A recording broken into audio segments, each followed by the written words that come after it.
Hi there, Elizabeth again. We're talking to Bonnie today. Bonnie, say hi to everybody. Hi, everybody.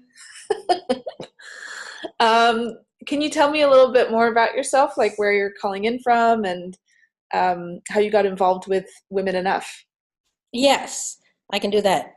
Cool. Um, I live in Oakland, California. I'm in my living room right now. And I got involved with Women Enough because I knew Michelle Mhm. and I heard about the first bear event. I Mm. thought it sounded intriguing, so I went online and I saw all of the young bodies that had had their pictures taken. And I thought, those women are all in their 20s and 30s. And I emailed Michelle, why didn't you invite me to this? And there's nobody my age. You need to invite me to the next one. So she did, and I did it. Fantastic. Yeah, it was actually fantastic. That's awesome. I love how you sort of claimed your spot at the photo shoot. Yeah, well, I thought I did. I thought I'd be the oldest woman there, but then Lakshmi showed up, and she ended up being the oldest woman there. And man, was she just brave and wonderful to have. Mm. Yeah. Yeah, what was it like to be at the photo shoot with other women? Oh God, it was so great. It was really magical. It was weird. I got there and I knew a few people I hadn't seen. Two of my best friends were there, Hillary and Tanya, and I hadn't seen them for a while. And I hadn't spoken to either of them before the photo shoot. And so I got there and it was this odd environment because none of us had ever done anything like that before. Hmm. And, we were told where we could, not immediately, but soon after arriving, we were told where we could take off our clothes. And, we were asked to bring robes. And it was just weird. It was just weird. And I thought, well, thank God I've already seen Hillary and Tanya naked and they've seen me naked. So at least I've got that going in comfort. Yeah. Um, but it was still essentially a room full of strangers. And some of us are getting our hair fixed and some of us are getting our makeup done. And it felt like there was a lot of preparation for the unknown. Mm. And then Michelle asked us to just go around the room and say whatever we were thinking about being there. And I was one of the first, and I think I said something that I tried to make sound profound. I don't remember what it was. And then Tanya went almost immediately after me. I think there was one person in between. And she told a tale on herself of how she'd been catty on Facebook Mm. to a friend, and that friend's friend responded by being catty back. And, Hmm. and Tanya caught the whole thing right away and saw it as the way women treat each other. And she Mm. said that she was there that day because she wanted to just draw a line in the sand. She wasn't going to do that anymore. She didn't want other women to do that anymore. And when she first started talking about being catty on the internet, like there was this gasp in the room, like, oh, that brag. It was going to happen again. And then it was clear that Tanya was just really revealing something about herself Yeah. and completing it and moving on from that. And it completely changed the conversation. And it was an amazing conversation. And women talked about what they loved about their bodies, what they were ashamed of, how their bodies had been raped and abused. And there's just no way you can have a conversation like that without feeling really moved. And Mm. I just thought of something. I nearly died in because of a tubal pregnancy in 1981. Oh, wow. And 3 years later, I gave birth. And about 10 years later, I was with my mother-in-law. The whole family was with my mother-in-law when she died. Hmm. And there's something so in all of those events, there's a common thread of this feeling that is indescribable. It's an honor to be so close to death. It's an honor to be so close to birth. And in that room that day, it was an honor to be so close to the bare souls of these Yeah. women that in most cases I didn't even know. So it was, yeah, that's what it was like for me. And then Mm. having my pictures taken was really uncomfortable. And I don't know how they got such a relaxed looking picture. That's all phony. Apparently, somebody said something that was really funny and caught me off guard, and I started laughing. And I leaned forward and had a big smile on my face. And unfortunately, my rolls of flab were showing in the picture, and that's been a good and a bad thing. Mm. But I'm so glad they caught a picture of me laughing because I think that's pretty typical of me. And Yeah. I can't imagine how I even did that because it was so uncomfortable in the beginning. Yeah. Yeah. Yeah.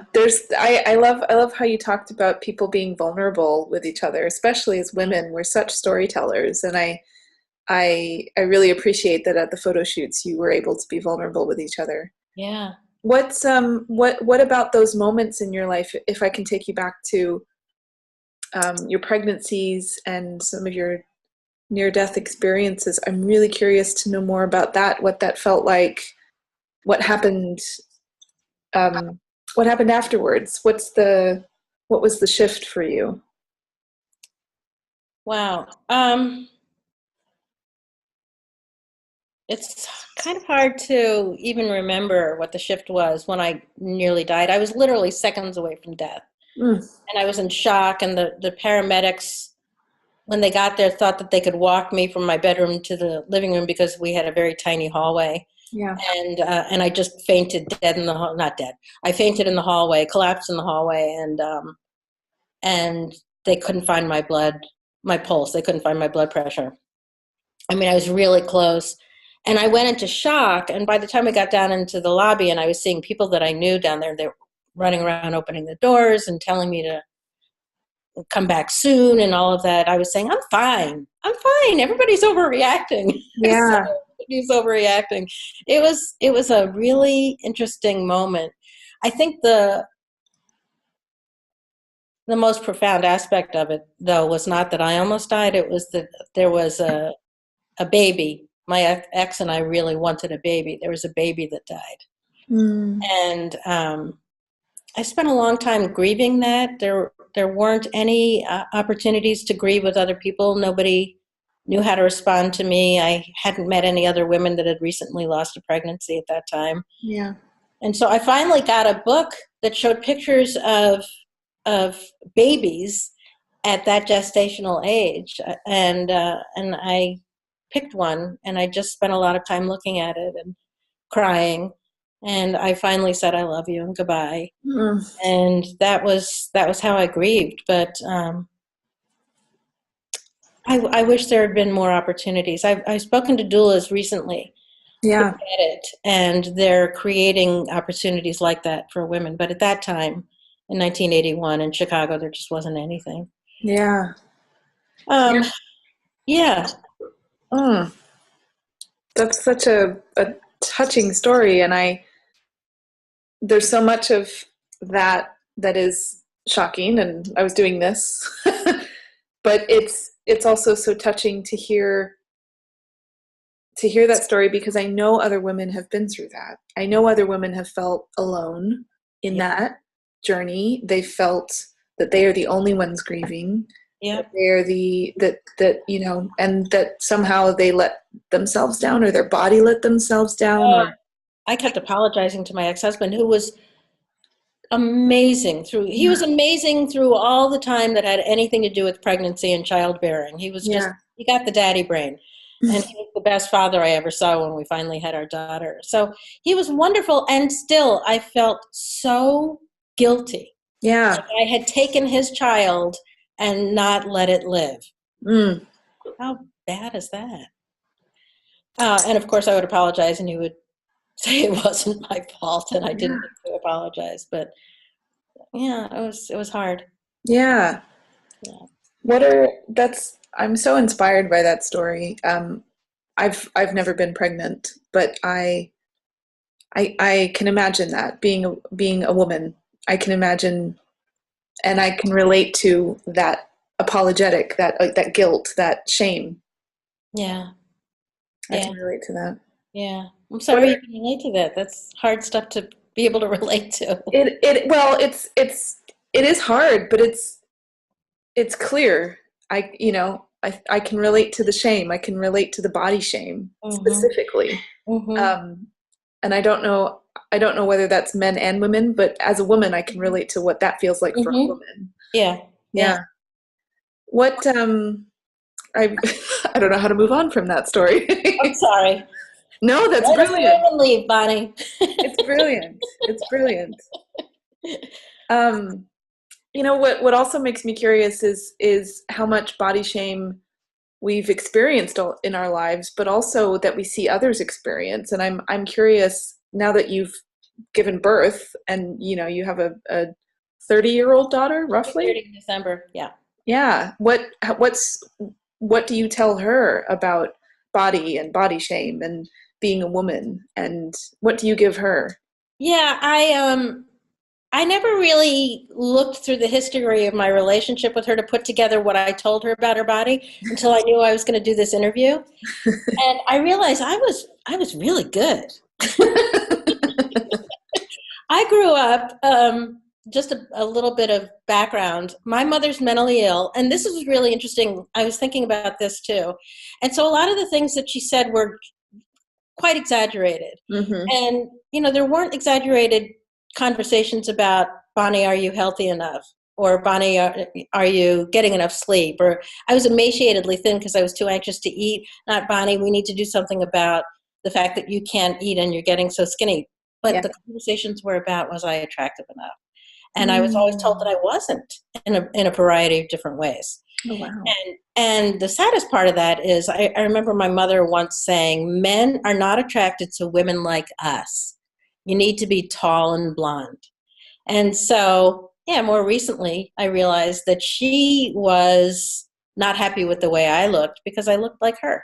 Mm. So I saw it as a very generational thing, and somewhere in my head, I was not going to pass that down one more generation. Plus, I almost died having that damn baby. I was going to make her feel bad, Right. So, and my ex and I, when I was pregnant, both really wanted a girl.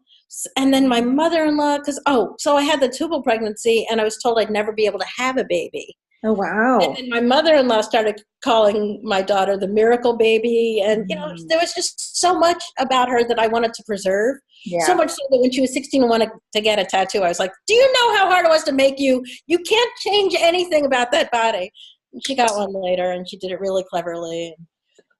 I had to like the tattoo. But anyway. That's adorable. Yeah, really adorable. So there was never a time. Oh, again, taking a step back. I hope you're going to edit this a lot. That's okay. Go for it. There was a point after she stopped being like the world's cutest little butterball baby. Yeah. And she was starting to look like a little girl, and she had hair like mine, and she had a sallow complexion like mine, and she started to develop, girl as opposed to baby looking characteristics that were like mine.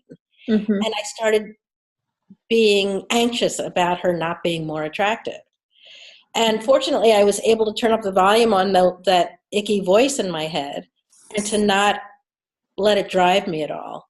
Yeah. And then I started really focusing on the things about her that were gorgeous. And there was a lot. I mean, she's got doe eyes, and she had the world's cutest butt. She still, if she sees this, she'll be embarrassed that I said it, but she still does. And I could tell, even though I was so concerned that she looked like me and therefore was unattractive, I could just tell she was going to be attractive to whatever gender she ended up dating. Mm. And I kept saying that, when you're ready to date, you are so not going to have any trouble. And then there was a point that she developed a gut. She kind of had a flabby belly. And I was absolutely insistent that I not ever spend time looking at it. I never said anything about it. I don't know if my ex did either. We were not going to let her feel bad about her body. Yeah. And then recently she said, I was looking at pictures of myself when I was like an adolescent and a teenager, and I had a gut. And I said, yeah, oh yeah, that's right, you did. And she said, why didn't you ever say anything? And I said, I just wasn't gonna. I just wasn't going to. So it was like it stops with me. That's where I was with my daughter and her looks. And she knows that she's attractive, which to me is a huge victory. Yeah. If I'm not going to be proud of anything else in my life, I can be proud of that. Mm. Yeah. I hope you're proud of other things in your life, of course. Yeah. It's not all about it. I totally understand that. Yeah. That's awesome. Yeah. That's awesome. So what else is, what I'm also interested in is some of that background that you keep talking about, growing up with your mother and having such shocking experiences becoming a mother. Um, what's some of the lingering impact that, I mean, what's your life now in terms of your relationship to your body? Yeah, it's stuff that I'm still working through. So, my family, apparently, I had an incredible figure, and I never ever knew. Hmm. My family never complimented me. Never. They would tell me that I was cute when I said something cute, Right. but they never complimented my attractiveness, and I got lots of messages that I was either invisible or not attractive. Hmm. And then, teenage girls in my era never complimented each other's figures. It may be the same now. I'm just talking about what I know.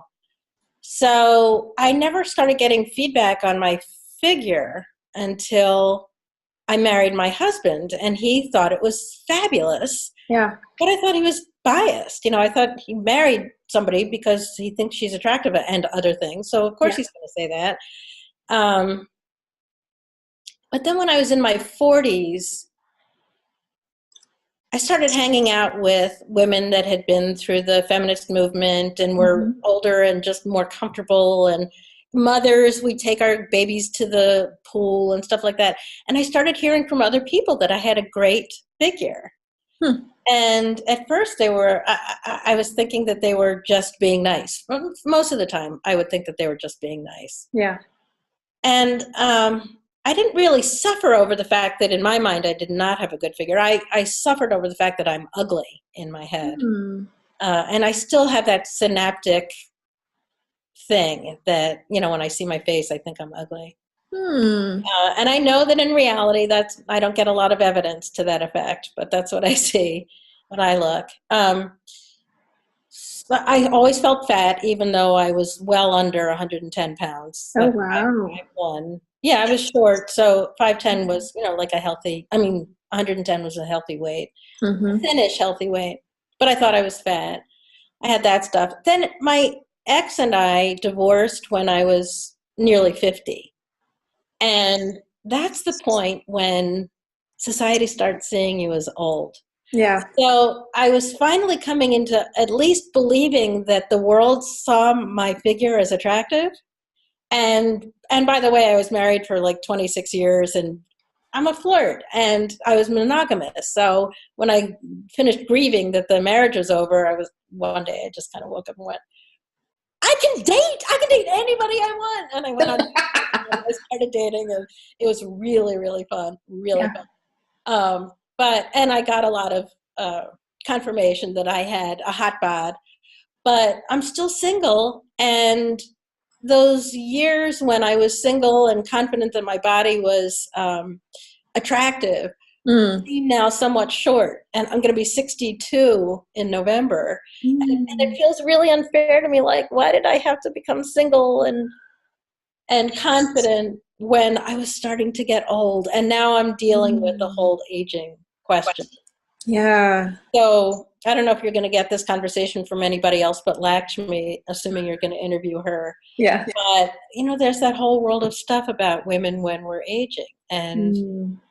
we're, by virtue of the number that is associated with us, we're not attractive anymore. Mm-hmm. And then as we, in our society, not in Italy and other places, but in the United States of America, when we start to age and things change, we're just automatically, out of the running. Yeah. And so I'm dealing with all of that. It's Yeah. not. There's definitely a discounting, Mhm.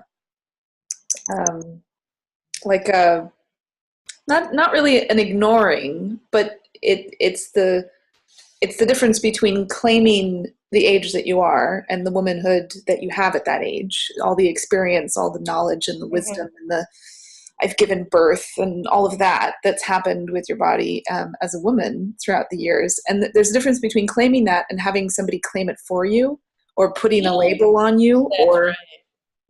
is That's that right. how you feel about it or what's your experience with? No, I do now. I hadn't articulated it that well, but that's exactly right. Mm. I would think of my age as an artifact of how long I'd experienced life and how much I'd experienced life. And I always liked my age, even through my 50s. I Yeah. liked being in my 40s. I liked being in my 50s.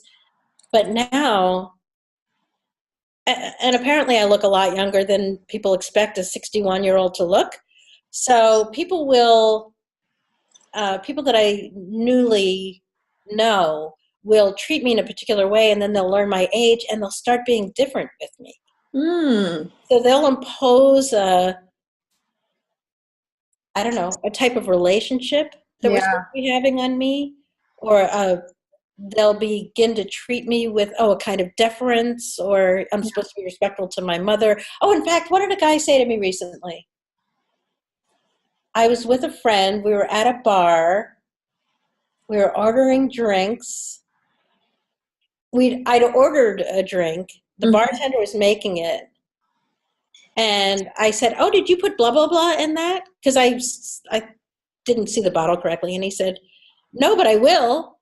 You always do what your mother asks." And my friend and I went, "Whoa, you just lost your tip. Are you kidding?" I had to stop talking. But wow. Yeah, exactly. That kind of thing happens. It happens more and more frequently. And the odd thing about it is, I was talking to a couple of guys this weekend who were probably in their late 40s, and they don't have a particular attitude toward me because of my age, but they were marveling that I am going to be 62, and they said I'm not 62-ish. And I said, I don't know what 62 means. I don't know what I'm supposed to be, because that's the number of years I've lived. Yeah. I don't know what 62-ish, how should I be 62-ish? All I can do is wake up in the morning and keep being, who I am. Keep being Bonnie. Exactly. But somehow I'm supposed to be 62 now. I'm supposed to be my age. I mean, however old you are, do you wake up in the morning and think, gotta be that age now? Never. Yeah, I don't know what that means either. I'm 33 and I'm like, am I supposed to be doing certain things? Am I supposed to have given birth by now? Am I all these things that it is something to think about. And I do think by the time I'm insert age here, I will have experienced XYZ in my life, just as a function of being a woman on this planet. I have these ideas, but that's not to say it will come to pass. Right. So it's interesting to hear the other end of it. Now I am this age. Am I supposed to have had all these experiences, or should people treat me any differently just based on? Yeah, that's so interesting. I think part of it might be, I'm really concerned that it's getting too dark in here. The sun is just so setting. Are you okay with the lighting? If you want to turn on a light, go ahead and turn on a light. Okay, I'm going to open the curtains and see if that lets in the setting sunlight. Let in the light, Bonnie. Letting in the light now. Letting in the light. Yeah. That's great. That looks great.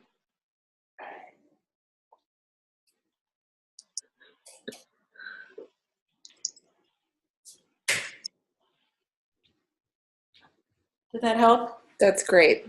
All right. Great. So what were we talking about? Well, we were even talking about, we were talking about age, but I'm actually I'm more curious about aging, noticing that your body is aging. And you mentioned that at the top when we were talking about getting older and you claiming your spot at the photo shoot, because you were like, all these people are young. You need somebody who's my age at this photo shoot. This needs to happen. So what are you noticing as your body is aging? What are you noticing more and more?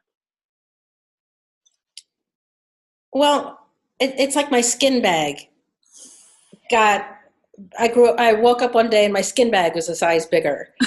And now I would say at this point, it's 2 sizes bigger. It's like I'm staying the same. I have a little less energy. My knees ache a little quicker if I walk for a really long time on city streets. Yeah. But essentially I feel the same, but my skin just keeps getting, more stretched out. And it's really weird. So I may have posed naked, but I'm just not going to go into the details of where my skin is looser. No, But that's okay. it is looser in spots where I really don't want it to be. Great. And yeah, Yeah. I have a little less muscle tone too, now that I think of it, especially in my abs, but that's been for a while. Yeah. And I mean, every time I see that, like sometimes the way I hold my arm, there'll be like wrinkles in my inner elbow flesh. Yeah. And every time I see that, I think, I'm useless to society now. I've got that loose skin. I'm aging. People will start to see me as invisible. No. Yeah. Thank you for being so sweet about it. But that's the way it works. Yeah. Yeah. That's the way your thoughts are working. What if those are just thoughts and that has no impact on the reality of the world? What's amazing about the value that you can bring, that your body has the wisdom? There's a lot. I Yeah. mean, being 62 and healthy is It's a big deal. it's an amazing experience. Yeah.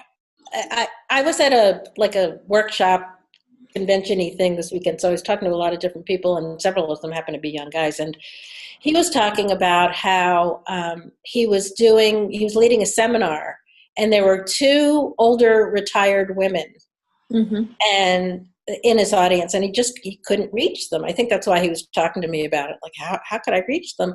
Yeah. And he thought that he would make himself known a little bit more, and he would talk about some personal experience of difficulty, hoping that they would connect with it.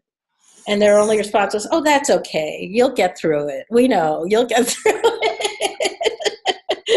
And he felt so condescended to and frustrated that he didn't reach those people. But at the same time, there's a sense of perspective. You have so much perspective because you've lived long enough to have had massive setbacks and unbelievable ecstasy and so many things in between. And you know what life is like. Every time you think you've experienced everything once, something completely different comes along. 62 years of that is a huge gift. It's thrilling. It really is. When I think about it that way, I hope I live to be 162. Yeah. And just keep kind of accumulating experiences because it's really wonderful to me. I love that. I love that idea of just accumulating experiences and never really getting to some sort of pinnacle of perfection, but because does that really exist? But just living and experiencing. I love that. That's awesome. Good. So I'm curious now, and I maybe we can end on this note because you've given us so many stories to think about and dissolve into our consciousness. What I'm really curious about is why you think Women Enough and the message that it sends to young women specifically, why it's so important. Why is it important now?